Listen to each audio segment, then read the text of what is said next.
안녕하세요.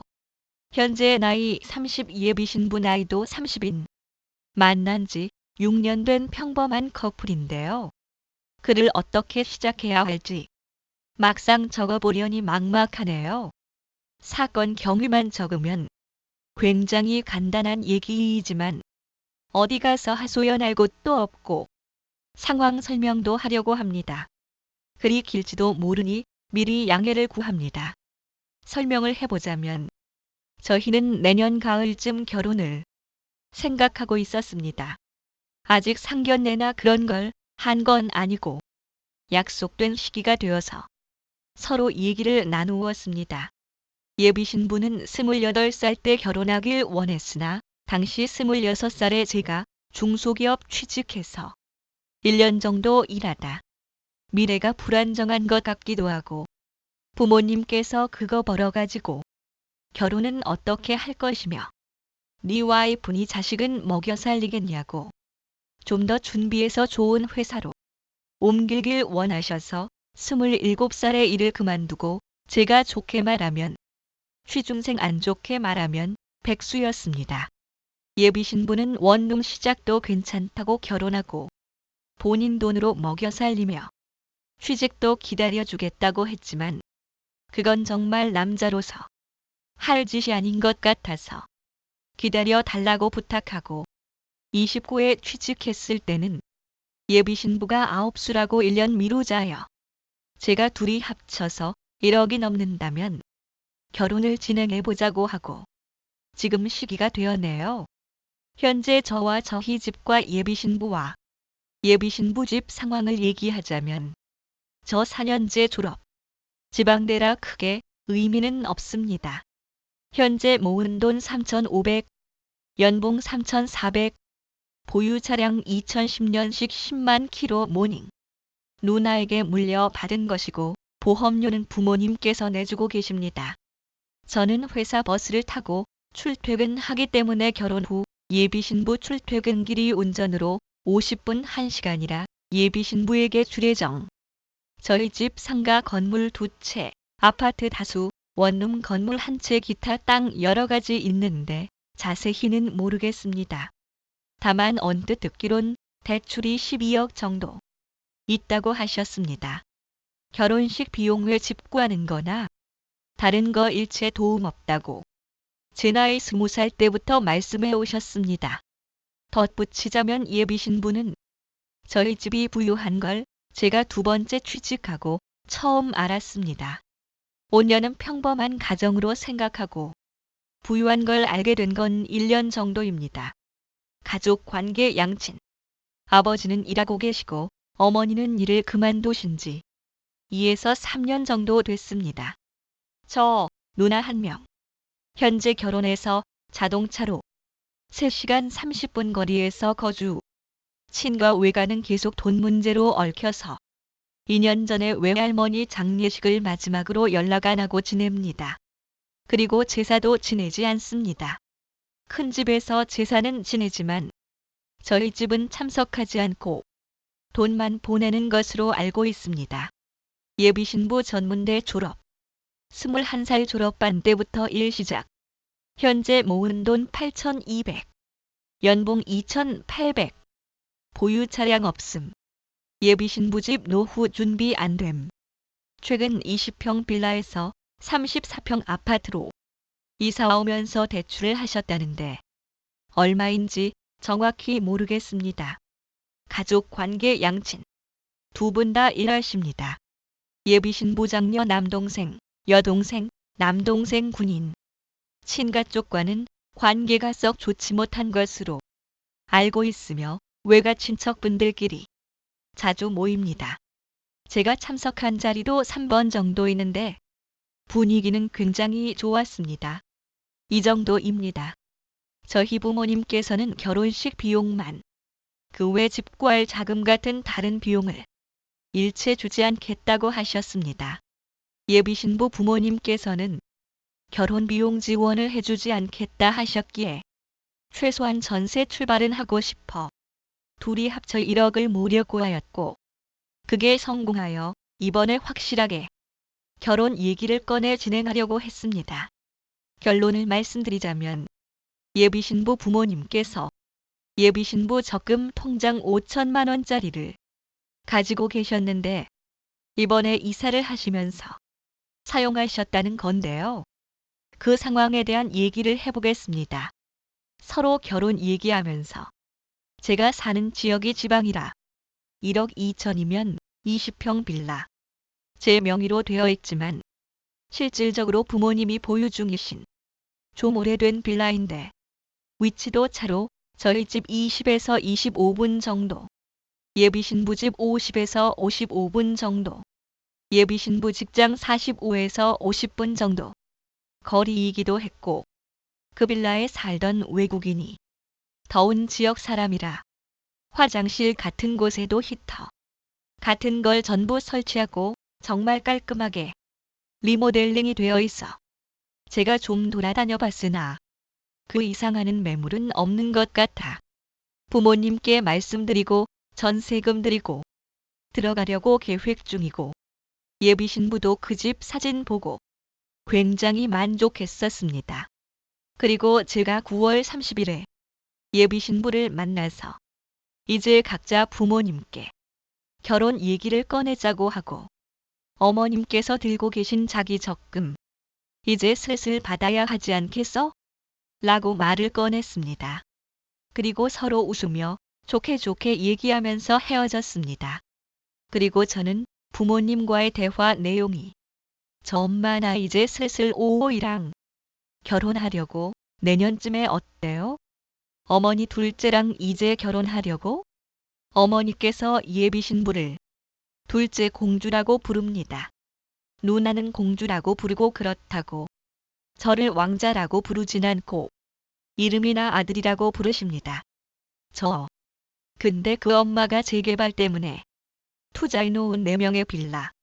그거 내랑 XX이가 전세금 내고 들어가면 안 돼요? 어머니 네가 거길 왜 들어가게? 저 우리 대충 모은 돈으로 갈 만한 곳 중에 거기가 리모델링도 해놓고 제일 좋은 것 같기도 하고 나중에 전세금 올려달란 얘기나 쫓겨날 일은 없을 것 같아서 어머니 생각이 있나 없나? 외국인이 잘 살아보겠다고 리모델링 싹 해놓고 살고 있는데 그걸 내가 집주인이라고 아들 살게 해주자고 쫓아낸 다음엔 일을 드리라고? 그거 도둑놈 심보다. 저 그렇게까지는 생각 못했는데 어머니 욕심에 하나만 생각하지 말고 넓게 볼 줄 알아야 한다. 저 알았다. 내가 부동산 들려서 다른 집 알아볼게. 어머니 그럴 필요는 없고 네 누나 명의로 돼 있는 이 XX 세상 아니면 LEXX한 거기 렌탈 내년에 끝나니까 거기 가서 살아라. 명의 변경은 나중에 시기 맞춰서 해주든가 말든가. 저 진짜 거기 가도 돼요? 결혼할 때 지원 안 해주기로 하셨잖아요. 어머니 네가 이뻐서 주는 게 아니고 둘째가 하도 착하고 이뻐서 주는 거다. 그러니까 마누라 생기면 니네 아빠처럼 잘해라. 성질 부리지 말고. 저 알겠어요. 내 진짜 XX이 모시고 살고 엄마 아빠한테도 진짜 잘할게요. 그러면 우리가 모은 돈은 엄마 주면 되죠? 어머니 그거 그냥 잘 저축해놔라. 나중에 애 낳으면 돈 들어갈 곳 세고 셌다. 저 알겠어요. 어머니 그리고 아빠가 니 차 안 돼. 사준다더라. 나중에 둘이서 얘기해봐라. 저 갑자기 차는 왜요? 어머니랑 약속한 거 있다던데. 얘기해봐라라고 일단락이 되었습니다. 뒷얘기까지 하면 너무 길어지기에 줄였고요. 위에 나오 아파트는 34평, 32평 아파트 들이며 대충 3억 2천, 3억 5천 정도 합니다. 다만 빌라랑 다르게 자동차로 저희 집 15분 예비신부 집, 1시간 예비신부 직장, 50에서 55분 정도입니다. 자동차 얘기는 몇 년 전 아버지께서 장난삼아 우리 아들 결혼하면 좋은 차 뽑아줄게 하셨던 걸 기억하고 계셔서 BMW 320D를 받기로 했습니다. 아마 그걸 받아도 보험료는 부모님이 내주실 것 같습니다. 여튼 엄청 과분한 선물을 받게 되었고 자랑하고 싶어 미칠 것 같았으나 예비 신부를 직접 만나서 얘기하고 싶어서 참았습니다. 그러던 중 예비 신부와 연락이 잘 되지 않았습니다. 어차피 저희는 연락을 엄청 자주 하는 편이 아니기 때문에 바쁜가 보다 하고 신경 쓰지 않았었고요. 10월 9일 연락이 왔는데 잠깐 만날 수 있느냐고 울먹거리면서 얘기를 하더라고요. 솔직히 그때까지만 해도 추석 연휴 때 안 좋은 일 있었나 정도만 생각했습니다. 사촌 중에 동갑인 여자애가 있는데 그 사촌이 연봉을 좀 더 많이 받아서 그렇게 비교를 당한다고 하소연한 적이 있어서 저는 눈치도 없이 아파트랑 차 얘기하면 그런 것 있고 신나 하지 않을까 하고 바로 운전해서 예비 신부를 만나러 갔습니다. 근데 커피숍에 들어서고 예비 신부를 보고 웃으면서 갔는데 저를 보더니 바로 울기 시작하더라고요. 놀라서 옆에 앉아서 무슨 일이냐고 달래도 말을 안 합니다. 한 10분? 15분? 정도 우는 걸 달래고 하니 좀 진정이 됐는지 고개를 드는데도 말을 안 하더라고요. 무슨 일이냐고 계속 물어보니 결혼을 1에서 2년만 더 미룰 수 없겠냐고 그럽니다. 여기서부터 대화체로 적겠습니다. 예자기야 결혼 1에서 2년만 더 미루면 안 될까? 저 그게 무슨 소리야? 갑자기 왜? 예의유를 말하자니 내가 너무 부끄럽다. 저 왜 무슨 일인데 이유를 들어야 미루던가 하지. 얘네 적금 통장 엄마한테 있었잖아. 저 웅그래서 솔직히 여기까지 들었는데 느낌이 오더라고요. 얘 그거 이번에 우리 가족 이사할 때 썼대. 저 어떻게 된 얘기인지 자세히 좀 얘기해봐봐. 내용이 길지만 요약해보자면 원래 예비 신부 가족이 살던 빌라가 대충 1억 3천 정도 했다고 합니다. 그 빌라에 껴있던 대출을 이번에 다 갚았다고 합니다. 근데 20평짜리 빌라에 5가족이서 살면 얼마나 좁겠습니까? 그래서 1억 3천 예비 신부, 적금 5천 대출 좀 껴서 2억 얼마의 임대 아파트로 들어갔다고 합니다. 그 돈이 어떤 돈인데 그렇게 썼냐고 추석 때 대판 싸웠나 보더라고요. 예비 신부 부모님은 키워줬는데 그 정도도 못 해주냐고 이미 이사는 왔는데 어떡할 거냐고 너도 집 커졌다고 직장 가까워졌다고 좋아하지 않았냐고 말하며 적반하장식으로 나오셨다고 합니다. 이사를 하면서 예비 신부 직장은 걸어서 20분 예비 신부 아버님은 자동차로 20분 거리가 되었다고 합니다. 그 전에 지하철 버스로 다닐 때는 1시간 30분씩 걸렸습니다. 사실 저도 예비 신부 가족을 그렇게 썩 좋아하지 않았어요. 처음 인사드리러 갔을 때 모든 일을 예비 신부가 하길래 정말 깜짝 놀랐습니다. 정말 동생 2명은 거실에 앉아서 아무것도 안 하고 그냥 구경만 하더라고요. 그래서 제가 일어나서 도와주고 먹고 나서 설거지도 하고 그랬습니다. 1년간 자주 뵈러 갔었는데 느낌이 약간 첫째니까 언니니까 누나니까 라는 이유로 대부분의 집안일 담당을 하고 있다는 게 느껴졌고 정말 잘못된 사고 방식이라고 생각했습니다. 그리고 연애 중에 예비 신부가 냉장고를 바꿔드렸고 세탁기도 바꿔드렸고 김치 냉장고도 사다 줬습니다. 솔직히 저는 그 좁은 집에 뭘 양문형 냉장고에 김치 냉장고 3단인가 4단까지 넣었나 싶기도 했지만 예비 신부가 번 돈으로 부모님께 해드리는 거니 별말하지 않았고 웃으면서 니네 둘째 셋째도 일하는데 왜 맨날 너만 사드리냐 한 적이 있었는데 하는 말이 걔들은 아직 일한 지 얼마 안 돼서 라기에 더 이상 얘기는 꺼내지 않았습니다. 더 웃긴 건 20평 빌라에서 살 때는 에어컨이 없었고 이번에 이사했을 때도 예비 신부를 닥달해서 에어컨 사고 설치까지 했는데 이런 일이 터진 겁니다. 더 마음이 아픈 건 예비 신부는 그 흔한 명품이 단 한 개도 없이 돈을 모으고 살았습니다. 샤넬, 루이비통 그런 게 없으면 이해라도 하지만 중저가형 메트로시티든 MCM이든 그런 거 하나 없이 그냥 보세 지갑 보세 가방 기껏 해봐야 3에서 5만 원 그런 것들만 들고 다녀서 제가 안쓰러워 생일 선물로 50만 원대 가방을 하나 사준 적이 있고 그게 다인데 그렇게 모은 돈을 저렇게 써버린 겁니다. 그래서 저는 기분 풀어보겠답시고 우리 부모님이 아파트와 차를 해주신다. 전혀 걱정할 게 없다. 자기 3천만 원 내 돈 3,500에다가 거의 1년 남았으니 더 모으면 결혼하고도 몇 천은 그냥 남는다.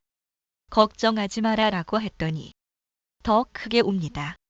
거의 오열하다시피 울면서 내가 너무 부끄럽다. 우리 부모님이 너무 부끄럽다. 어떻게 사람이 염치 없이 그렇게 들어가나 라고 하길래 참이로 할 말이 없어 잠시 말을 잇지 못했습니다. 그래서 제가 그러면 이번 일은 우리 부모님께는 비밀로 하고 결혼 진행하자고 했습니다. 예비 신부가 하는 말이 영원한 거짓말은 없다고 지금까지 나한테 그렇게 잘해주시고 나도 잘했는데 잘 지내다가 그런 거짓말로 신뢰를 잃어버리면 돌이킬 수 없다고 솔직하게 말씀드리고 결혼을 1에서 2년 미루고 돈을 더 모아서 하던가 아니면 아파트랑 차를 받지 말고 우리 가진 돈으로만 하자고. 너무 부끄러운데 진짜 그대로 다 받고 가면 내가 너무 어머님 아버님 별낯이 없다고 하더라고요. 근데 제가 바보 천치인 게 그 와중에 욕심에 눈이 멀어서 주시는 걸 왜 마다하냐고. 아파트만 3억 2천 3억 5천이고 차값만 5천이라고. 우리가 언제 모아서 4억 만들고 하냐고. 주시는 건 받자고. 어차피 네가 우리 집 부유한 거 모르고 나 백수일 때도 먹여 살리면서 기다린다고 결혼하자고 한 것도 아시니까 널 이뻐하시는 거 아니겠냐고. 이해해 주실 거라고 했더니 자기가 쥐구멍이라도 들어가야겠냐고. 조금만 이해해 주면 안 되냐고 하면서 더 울기 시작하더라고요. 아차 싶고 미안해서 달래주다가 집에 들어가기 싫다고 해서 저희 집으로 데리고 가면 부모님께서 또 예비 신부랑 이것저것 대화하고 싶어 하실 것 같고 바로 들킬 것 같아. 모텔방 잡아서 달래주다가 재우고 저도 집으로 왔습니다. 어머님께서는 결혼하고 나서도 이렇게 늦게까지 친구 만나러 다니면 이혼당한다고 조심하라고 펜잔을 주시는데 자꾸 예비 신부 생각이 나서 정말 마음이 안 좋았습니다. 예비 신부는 당장 원룸 구해서 나가 살면서 앞으로 친정과의 연을 끊겠다고 결혼식에도 부르지 않겠다고 합니다. 진짜 이야기하는 내내 울기만 하는데 마음이 너무 아프고 예비 신부가 불쌍하고 그랬습니다. 판을 자주 보는 편인데 결혼 자금 부모님이 관리해 주시다가 막상 보니 다 썼더라. 이런 걸 보고 진짜 일까 생각한 적은 있었는데 제 사람이 그렇게 될 거라고는 상상도 못했네요. 솔직히 예비 신부와 예비 신부 부모님 사이를 개선시킬 방법은 궁금하지도 않고 연을 끊어도 별로 그렇게 감흥이 없습니다. 오히려 그럴만하다고 생각하고 있고요. 제가 여러분께 여쭙고 싶은 것은 1. 저희 부모님께 어떤 식으로 어떻게 설명을 드리는 게 원만하게 해결할 수 있겠나요? 2. 예비 신부 말대로 1에서 2년을 더 기다려주고 결혼을 해야 할지 말이 1에서 2년이지 원래 계획과 합치면 거의 3년인데 제가 요새 자꾸 결혼 생각하고 알콩달콩하고 싶고 그런지 빨리 결혼하고 싶습니다. 3. 예비 신부 말대로 원래 계획처럼 내년 가을쯤에 결혼하려면 각자 가지고 있는 돈으로만 해결하고 저희 부모님께 아파트와 차를 받지 않는 게 좋은지 솔직히 견물생심이라고 원래 없었으면 괜찮았을 테네 막상 주시겠다고 하는 소리를 듣고 나니 포기하기가 참 힘듭니다. 속물이라고 욕하셔도 어쩔 수 없겠지만 최대한 예비 신부를 설득하고 싶습니다. 예비 신부 친정 욕을 원하는 게 아닙니다. 잘못하신 것도 알고 욕할 만한 것도 알고 있기에 욕보다는 제가 드린 질문 3개에 현명한 조언 부탁드립니다. 특히 2번, 3번은 차차 얘기할 수 있겠지만 1번이 가장 급선무이기 때문에 꼭 좀 좋은 조언 부탁드립니다. 굉장히 심란하네요.